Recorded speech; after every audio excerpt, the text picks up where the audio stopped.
పట్టించుకున్న వైనం. సో ఆ పార్టీలు ముస్లింల రిజర్వేషన్ను ఎత్తివేస్తాయి. బీజేపీ బీఆర్ఎస్ కలిసే ప్రయత్నం చేస్తున్నాయి. హిందూ ముస్లిం కాంగ్రెస్కు రెండు కళ్ళు. కిషన్ రెడ్డి నాకు సవాలు విసరడం కాదు. కేసీఆర్ కేటీఆర్ అరెస్టుకు ఢిల్లీలో కొట్లాడాలి. జూబ్లీహిల్స్లో బీజేపీకి డిపాజిట్ తెప్పించగలరా? సవాలు చేసి పారిపోవడం కేటీఆర్కి అలవాటే. బీఆర్ఎస్ బీజేపీల వల్ల జూబ్లీహిల్స్లో సమస్యలు. ఉప ఎన్నికల ప్రచార రోడ్ షోలో సీఎం రేవంత్ కారు గుర్తుకు ఓటేస్తే కమలానికి వేసినట్లే. మోదీకి మద్దతిస్తున్న కేసీఆర్ ప్రమాదకరం. క్రైస్తవ సంఘాల సమావేశాల్లో ముఖ్యమంత్రి రేవంత్ రెడ్డి. సో కాంగ్రెస్కు హిందూ ముస్లిం మతాలు రెండు కళ్ళ లాంటివని తాము దేనిని తక్కువ చేయబోమని సీఎం రేవంత్ రెడ్డి అన్నారు. ముస్లింలకు 4% రిజర్వేషన్లను వైఎస్ రాజశేఖర రెడ్డి హయాంలో కాంగ్రెస్ ప్రభుత్వం కల్పించిందని గుర్తు చేశారు. అయితే బీఆర్ఎస్ బీజేపీ ఆ రిజర్వేషన్ ఎత్తివేయాలని చూస్తున్నాయని ఆరోపించారు. ముస్లింల రిజర్వేషన్ 12% పెంచుతామన్న కేసీఆర్ 10 ఏళ్లలో ఎందుకు పెంచలేదని ప్రశ్నించారు.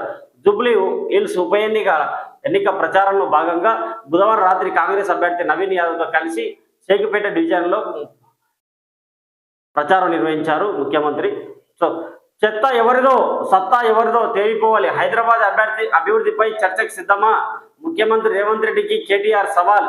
దమ్ముంటే తనని అరెస్ట్ చేయాలని వ్యాఖ్య. సో 13వ పేజీలో చూడవచ్చు కేటీఆర్ చెప్పేది. అదే కాంగ్రెస్కు హిందువులు ఇజ్జత్ కాదా? మజ్లిస్ను రేవంత్ భుజాల మీద వేసుకొని తిరుగుతున్నారు కిషన్ రెడ్డి. సో మేము కూడా హిందువులే, మరి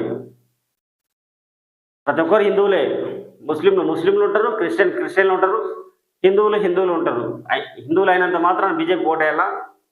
ప్రజాస్వామ్యబద్ధంగా ఎవరు పాలన నచ్చితే ఎవరి పార్టీ అభివృద్ధి చేస్తుందనే నమ్మకం ప్రజలకు ఓటర్లకు ఉంటుందో ఆ ప్రభుత్వానికి ఆ పార్టీలకు ఓట్లు వేస్తారు.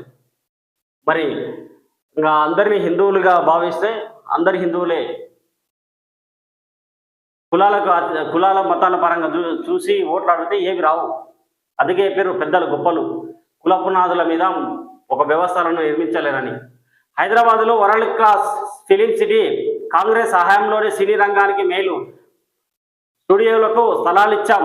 సినీ పరిశ్రమ సమస్యల పరిష్కారానికి సర్కార్ సిద్ధం.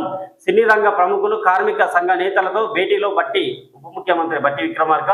సో 13వ పేజీలో చూడొచ్చు. యూజ్లెస్ శ్రీదేవ సేన విద్యారంగంపై అవగాహన లేదు. ఆమెను బదిలీ చేయాలి. ముఖ్యమంత్రికి సరైన సలహాలు ఇచ్చే అధికారులే లేరు. 8 లక్షల మందితో సభ. 50% బకాయిలు ఇచ్చే వరకు సమ్మె కొనసాగిస్తాం. ప్రైవేట్ కాలేజీల ప్రతినిధులు. సో 14వ పేజీలో చూడొచ్చు. ప్రభుత్వ ముఖ్య సలహాదారుగా సుదర్శన్ రెడ్డి బాధ్యతల స్వీకరణ.